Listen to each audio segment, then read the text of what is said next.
What's up, Aries Collective? Thank you for joining me for this end of year reflection reading. I was in the middle of watching Harry Potter and the Sorcerer's Stone for the first time and got a download that I felt urgently needed to be expressed. So I stopped, paused the movie, and I'm going to get back to it when I finish bringing forth this message. Like, it was definitely a channeling because it wasn't something I was even like thinking about. So I had plans on doing road opener readings for the new year, the same way I did last year.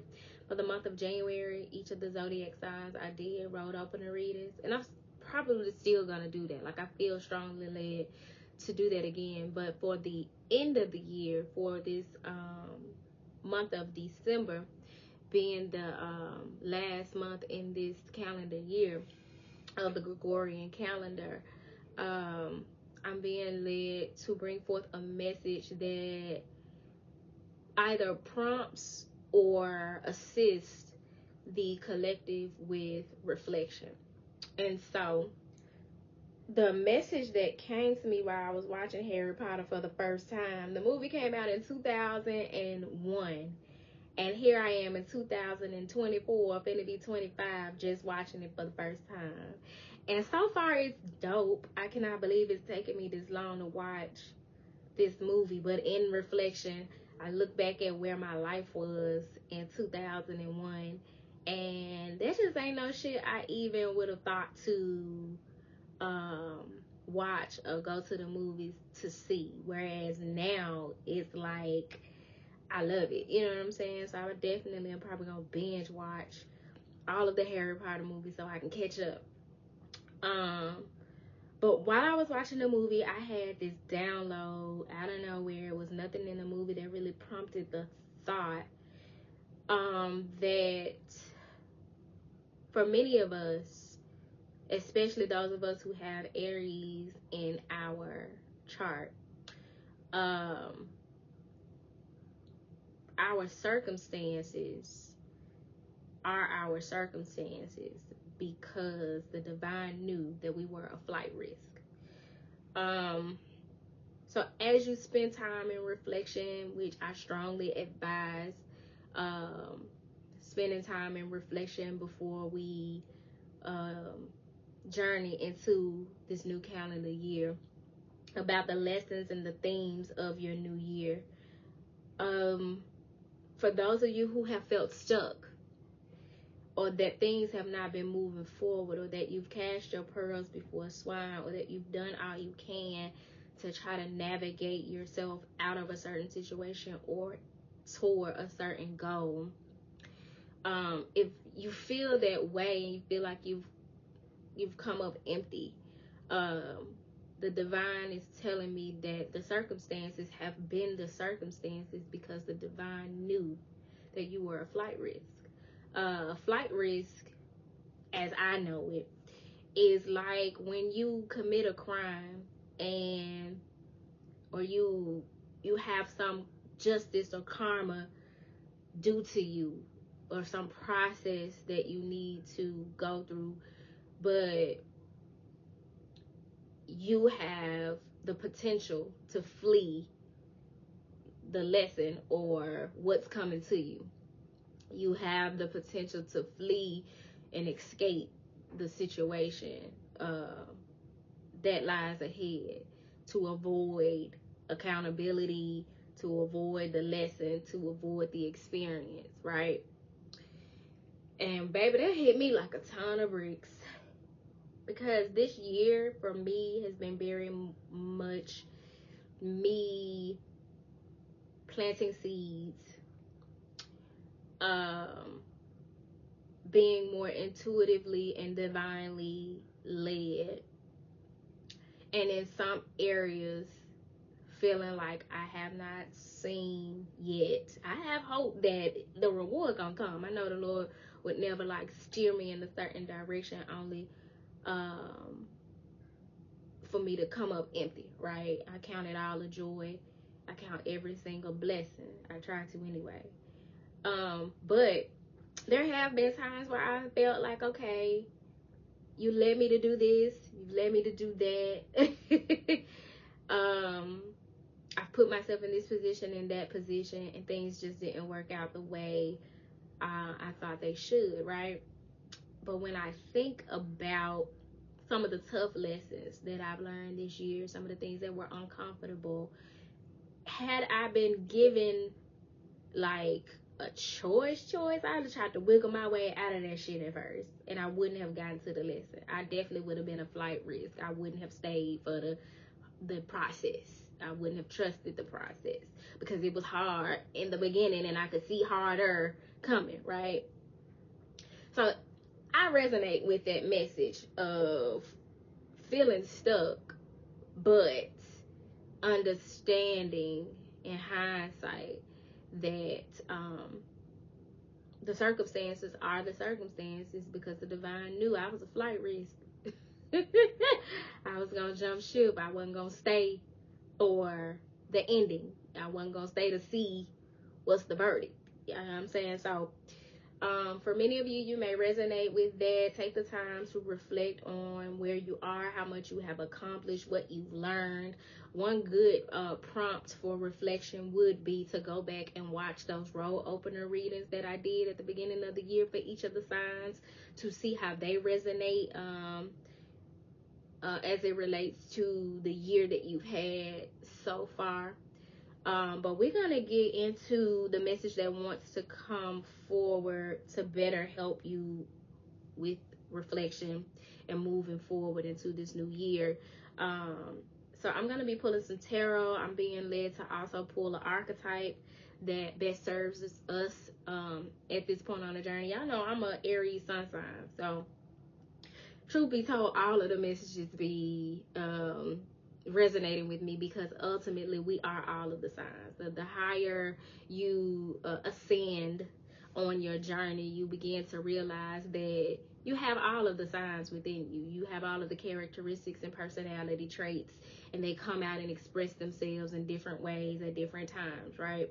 But also we have different signs in our birth chart other than our sun sign. You got your sun sign, your moon sign, your Venus, your Mars, your Saturn and your Pluto, your North Node, your South Node, your Chiron, and all of that is imperative to know on your journey of knowing yourself.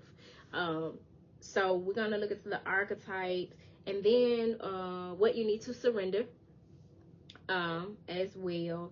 And then I'm going to pull a closing message from the Goddesses, Gods, and Guardians Oracle deck.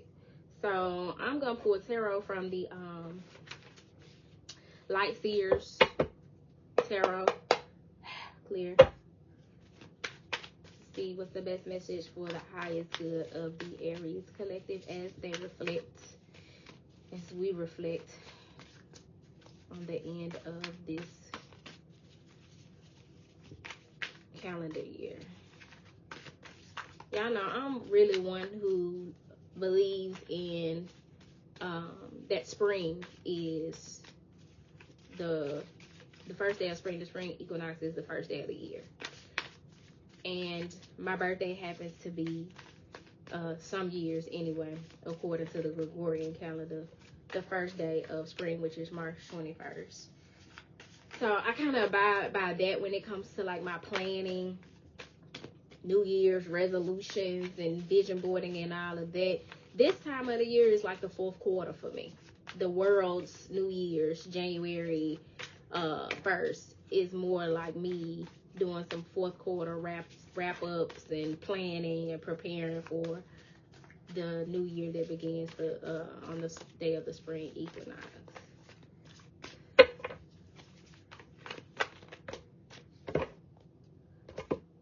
Alright, a few cards fell out. They fell out face up, which does not surprise me because we're reflecting, right? So this is something that you're possibly already aware of because this is what you've been experiencing or are going to be experiencing or on the brink of at this point on your journey. But we got the Wheel of Fortune. Your fortune is changing. Like I said, the circumstances have been the circumstances and you have felt stuck, or like things have not been progressing, but the wheel is turning, and for many of you it is turning in your favor. Not only is it turning in your favor, as you see here, you have this woman standing on one foot in tree pose, and as that wheel turns, she's planted just like a tree. She's grounded, she's rooted, she's found her foundation. So no matter how the ground seems to shift beneath her, she's centered, she's good, right? But the wheel is turning in you all's favor, and it's turning fast with the 8 of Wands, bringing in more temperance, patience, moderation, alchemy, balance, where there has been some fuck shit, drama, conflict, chaos, a lose-lose situation, something that had been making your head hurt. As you can see here, you got this man here, he holding his hand on his head like, I'm sick of this shit. I'm straight. I don't give a fuck who don't like it. I'm gone. I'm out. Y'all can have it. Win, lose, or draw. I don't want nothing to do with it. I'm straight. This is beneath me. Yeah, you're not about to make my head hurt. But this is somebody who, like, this is a headache. I'm good. So whatever the situation is, it could be a myriad of things for you all. Know that things are divinely aligned to improve, but you had to go through what you went through, and you had to go through this experience. You had to be patient and resilient. You had to believe and trust your intuition, even when in your reality things didn't look like they were working in your favor or working out on your behalf, because otherwise you would not have gotten the lesson or the reward that is to come from having gone through that experience and that process. I am going to see what archetype it behooves the Aries collective to embody, to get familiar with, and to better align with at this time.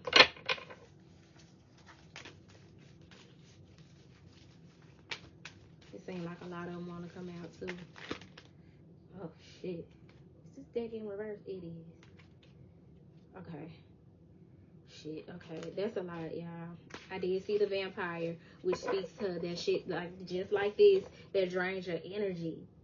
That low ball, low vibe ass shit. So for many of you are leaving this year with a standard that people need to meet you or beat you. Meet you where you are, as it relates to your standards. And I'm not talking about like material things. I'm talking about their behavior. What they entertain, you know what I'm saying? Do they have integrity? Do they have maturity? Or do they play bullshit games and keep up drama, right? Oh, shit. What in the world? Okay, I'm taking all of these. I am taking all of these. Okay. The card that fell out at the top, but it's face up, unlike all the other cards. All the other cards, except for the one that just fell on the floor, are face down. So face up, we have the detective, but it's in reverse. I turned these cards over, so they all in the upright, right? So you got the shadow aspect of the detective that is showing up with voyeurism and falsifying information. So this is the energy of a liar. Like I said, someone who lacks integrity, watching and being dishonest, but like acting like they not, or they not looking, they not lurking, they not observing, right? You got that energy showing up. Face down on the table, you have all of these fell in reverse. So this is a lot of shadow. Y'all, for some of y'all actually invested in a lot of shadow work within this past year. Or you were, even if you weren't intentional about your shadow work, your circumstances led you to see clearly, shed light on some shadowy aspects of your journey. Because you got 3 cards that fell out in the reverse, which speaks to the shadow energy of these archetypes. And you got the gambler, relying on luck, rather than hard work. So you got this lurking energy, and also like this energy of not putting in the effort, but just counting on things miraculously working out in your favor, even though you haven't made the investment. This might be y'all, or this might be somebody else. This might be, what I'm picking up is this, that Five of Swords energy that has been around y'all. And the Mystic in reverse. A delusional rapport with the divine. Yeah, somebody did not have a authentic, grounded relationship with the divine, possibly even more religious than spiritual, and felt like things were just gonna work out in their favor and they didn't have to do anything to make something work. All they had to do was just watch what a particular person or other people got going on, and then somebody else was gonna put in all the hard work to make something happen. Or they, regardless of who put in the work, this is the energy of somebody feeling like they didn't have to put in the work, they didn't have to put forth the effort. And this is someone who did not have a grounded, balanced relationship with their higher self or the divine, with the Mystic in reverse. But face up and in the upright on the floor is the Samaritan. Refines your capacity to help those you would prefer to ignore. For many of you, you've spent this year trying to help people who have had this energy, trying to be there for and be of support in some way to people who you otherwise, if you didn't know your power, you didn't know your spiritual authority, if you didn't know, for one, if you didn't know your higher self, your Ori, you wouldn't even fool with these people. You wouldn't have never given them the time of day, but instead you were compassionate towards those who showed this energy of living in confusion and illusion when it came to spirituality, being in the matrix, living according to societal constructs, the structural norms, the patriarchy, and feeling like they were to get something from nothing out of the situation. Man, you know how many times I run across people who, they say they don't believe in spirituality, or they don't know nothing about it, or they scared of it, but then they come to me for advice, and they want the advice and they want it free. They don't want to read them, they don't want to pay for a consultation, but they want to catch me and have an intimate moment and ask for my advice. They want me to intuit and use my gifts, my talents, or even to give them a reading. I've had somebody ask me for a reading for free who pays for readings. I've had someone whose loved one came through to me and give me a message to give them, and this person like confirmed, like, oh my God, that's only something my person would have said. Like, believe in my gifts, right? Vouch for, validate that they believe in the message, or confirm the message that I'm bringing forward from their crossover loved one. And be like, not offer a dime, not make a donation, not patronize my services. But they want to watch, they want to receive, they want something from nothing. And that has been a lot of something for nothing. That has been a lot of the lesson for the Aries collective. As you reflect on this year, pay attention to where you have come a long ways when it comes to interacting with people and protecting your energy from those who seek to use you, to drain your energy, to take advantage of your gifts and your talents and your high vibrational energy, and with no intention of giving back. pouring into or investing in you. Just taking, and not giving, because they see that Samaritan energy in you. At the bottom of the deck, you have Mother. Because for many of you, you have been led to, for many of us, we have been led to tap into that divine mother energy within us, in both its light and its shadow. And by that, I mean, like, being nurturing, caring, benevolent, giving, kind, patient, and all the things, but also not letting nobody play on your top and drawing your boundaries. Letting a motherfucker know where they got you fucked up at.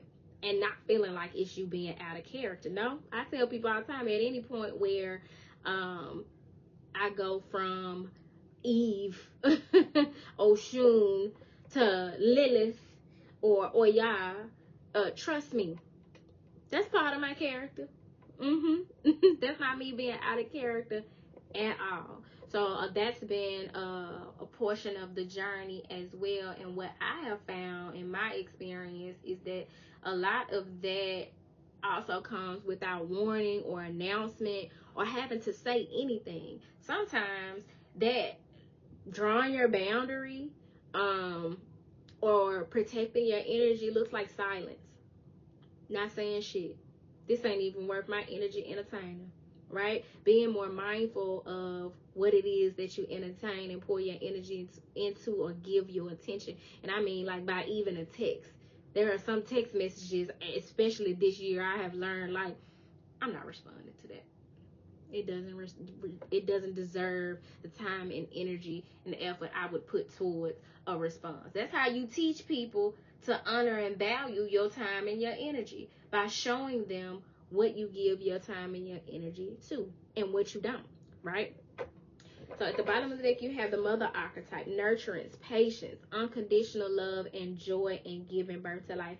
Here you have a woman here with this green energy here, so it's definitely speaking to being more attuned to nature and like plant life and plant energy, but also like Mother Gaia, but also giving birth to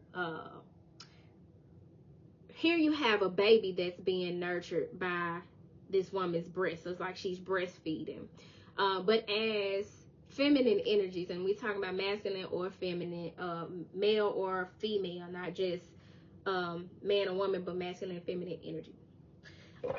We give birth to so many things. It ain't just about having a kid or bringing human life into this world. We're birthing music and books and organizations and careers and practices and communities.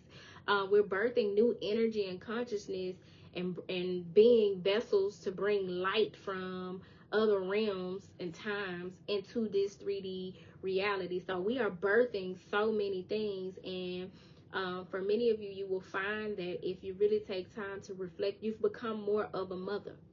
Whether that speaks to you being an actual mother or a child of not. So take some time to really think about how you have tapped more into your Empress energy, or connected more and aligned more with an Empress or Empress energy in your life, and also how you can deepen into that energy at this time, because this is the energy that best serves you at this point on the journey. The mothering yourself, reparenting yourself. And that's exactly what you do when you don't allow this toxic ass energy of people using and abusing you to take place, and don't act powerless to it. You mother yourself every time you say, no, I'm not answering that call. They ain't doing nothing but calling to vent and talk shit and drain my energy. Nope, I'm not entertaining this person because they ain't gonna do nothing but lie and bullshit and waste my time. You know what I'm saying? So I love this for y'all. Let's see what we're needing to surrender to. Spirit, what is the Aries collective needing to soon? Why I can't talk? Y'all need to surrender to conversation, open, honest, expressive communication, because all of a sudden I can't talk, which often speaks to something going on with the throat chakra, right? Ooh.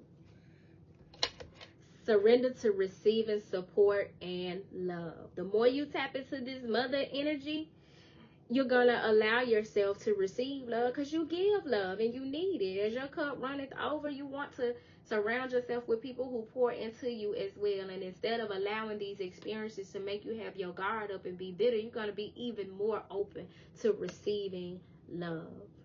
I love this for y'all. Allow the love and support of others in rather than trying to handle everything yourself. This can take the pressure off and simultaneously nurture you. I have definitely been, like I said, with the circumstances being the circumstances and feeling stuck in it, not being able to see your way out of it.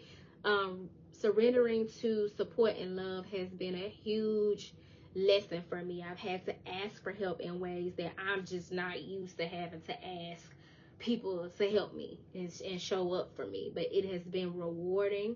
It has reminded me of how deserving I am to receive help. I remember all of the times where I was in a better position to help others in the way I so freely gave.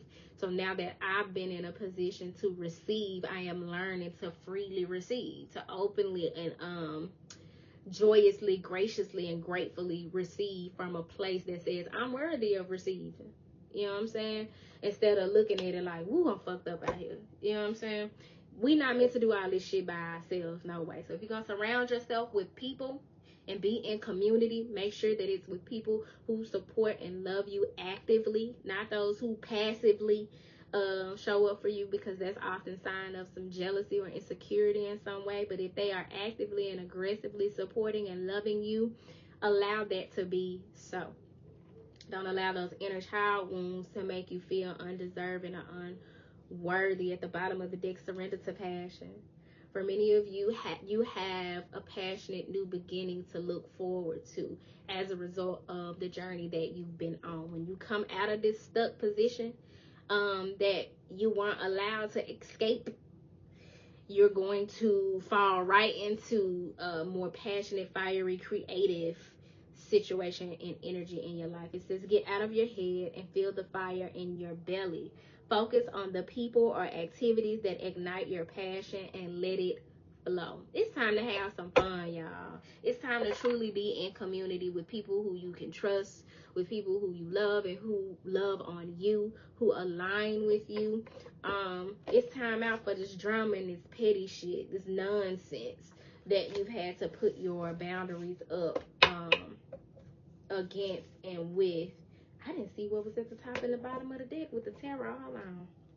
I got to go back. 9 of Cups at the top of the deck. In this situation, whatever it is that you've been going through, your wish fulfillment, that which you desire, has led to a 5 of Cups energy of disappointment, grief, resentment. Yeah, we're talking about reflection here. So something that you once wanted was disappointing. You wanted it so bad it made you want to jump for joy. It was all that you could wish and dream for, and they came through with this drama in a lose-lose situation and left you crying over spilled milk. Left you with shoulda, woulda, couldas until you stepped in your mothering energy and took your power back. Until you realize, yes, I have the capacity to be a Samaritan and to help those who I prefer to ignore, but you're not about to take advantage of me. And I'm not going to close my heart down and close myself off to receiving love and support from others or passion from others. I'm just going to drop my boundary with those who have proven to be disappointing, to not show up, to drop the ball, to take, what do they call it? It's something I've been saying that is coming to mind, and it's like I can't even put it into words right now.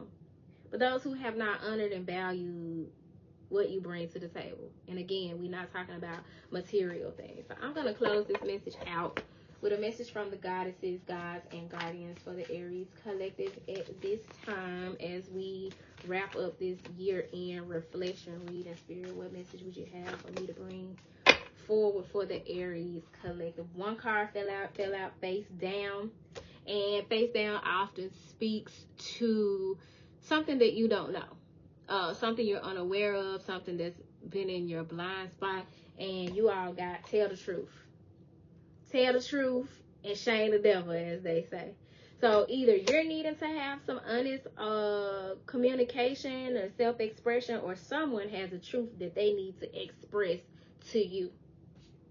At the top of the deck, we have stand your ground. What I say? Y'all had to hold your boundaries. You had to stand your ground. When you reflect on this year, many of you will find that the lesson that you learned that you could not escape because you would have been a flight risk and not receive the message is that you needed to learn firmer boundaries and stand on business. Point, period, and blank. You were stuck because you had to learn to stand your ground, and as a result of standing your ground, something you better stand in your truth. People around you are in a better position or more comfortable or feel like they have to stand in their truth and tell their truth, speak their truth, and it's leading you to Lemuria.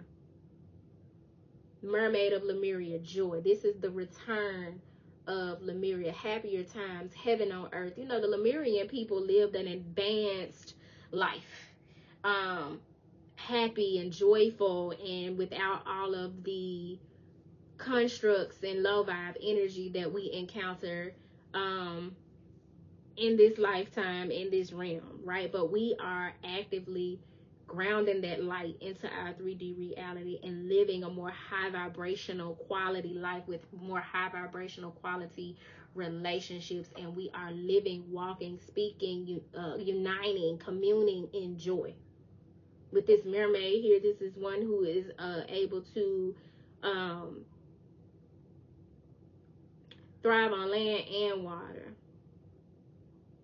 This is beautiful. And you have what I think is Metatron's cube at the top here, which speaks to transformation that has taken place as a result of you standing your ground. So don't be surprised that with this being the end of the year or going into the new year, people start really speaking their truth and expressing themselves to you, and you feel more comfortable with speaking your truth and expressing yourself to other people as a result of the work that you've done. And I'm also hearing the example that you have set. I'm going to read the message of Mermaid of Lemuria because that is what that's the energy that you all have to look forward to. I love mermaid energy. It says, drop the worry habit, embrace lightheartedness.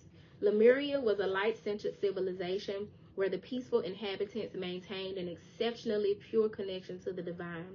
Lemurian knowledge was embedded within crystals, stones, plants, and the ocean. Mer people were an extension of the water element, vibrating to a note of pure joy. The mermaids carried the fluidity of the divine feminine and were expert at balancing energy through play, relaxation, dance, creative movement, and sound healing.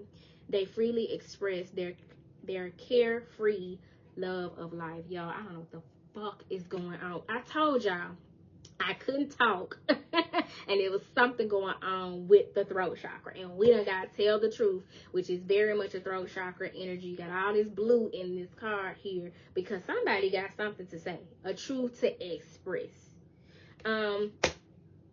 Look who splashed into your life today. With a playful flick of her shimmering tail, this mermaid showers you with droplets of Lemurian light. She says, I see how much time and energy you spend worrying about the future. You're trying to control and plan everything out of fear. This approach is outworn and it dulls your radiance. I'm here to clear you of rigid, anxious patterns that sap your life force and cloud your spiritual vision. We talked about that vampire energy of allowing things to drain your energy, learning how to identify energy vampires, and also draw that boundary or do what needs to be taken to get rid of it. When was the last time you played and had fun? Leave work for now and let your hair down. Trust that it's safe to drop your routines for a while. Lighten up and dance with the flow of life. Joy is your birthright and opens up creative solutions. Connecting to simple joys is the answer to any life challenge you may be handling right now. Drawing this card heralds an energy shift. So for those of you who have felt stuck in your circumstances, know that because you weren't able to escape and you've gotten the lesson and you've done the work, there is a period of fun and joy and playfulness and relaxation that is coming for you. Drawing this card heralds an energy shift. You've got Lemurian wisdom waiting in your cells, ready to be expressed. Let the mermaid melt away your hard edges, soften your heart, and reattune your energy to sacred joy. You're about to dive deep into divine waters that have long been calling your name. So the additional meanings for this energy are for you guys to practice Lemurian or mermaid meditation journeys, which there are several guided Lemurian activations and meditations here on YouTube. It says sacred geometry is accelerating your spiritual development. Place pictures on your altar, wear jewelry, visualize symbols in meditation to activate Lemurian knowledge. So you want to work with sacred geometry like this Metatron's cube that is shown here above this lady's head. So it could be the flower of life, Metatron's cube, the Merkaba. There are so many sacred geometrical figures that help trigger different things within your DNA, that help you align with these light codes and receive these light codes and have these memories and just open up things that lie dormant in your cells, so that you remember your gifts, your talent, and your talents, messages from other lifetimes and when you were a part of other civilizations like Lemuria. Use crystal grids to amplify your Lemurian energy. There are definitely ways that you can place your crystals to create grids to amplify your healing energy. You can create a grid around your body. You can create a grid in a particular room in your home or at your altar.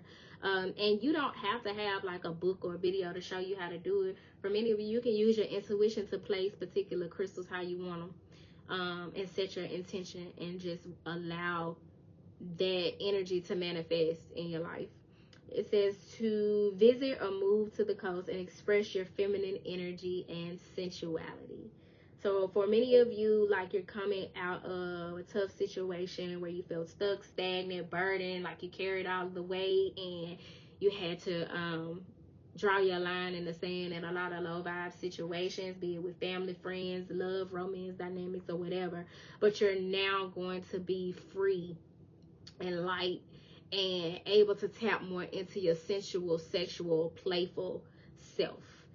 Surrender to passion and receive support and love.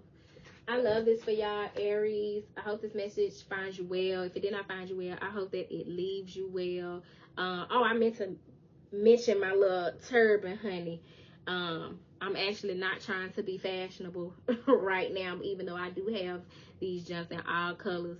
And it's very cliche of me to have one on right now as I'm doing this reading, because then I look like what do they call it? The caricature of a reader, like a Miss Cleo or a Gypsy or something. But it's often good to cover your crown as a spiritual hygiene practice, and I felt led to do that prior to turning on the camera to do this video. And I often have them on when I'm out in the public doing readings or just out amongst a crowd to protect my energy by covering up my crown. That is a age-old, ancient practice, spiritual hygiene practice. So if you're needing a personal reading, feel free to email me at turquoisemajesty@gmail.com. Don't forget to like, comment, subscribe to the channel. Let me know if the reading resonated with you in any way, what stood out to you, or what tidbit you're able to apply to your situation. And yeah, y'all. Oh, if you want to donate, that information is in the description box below as well. Peace.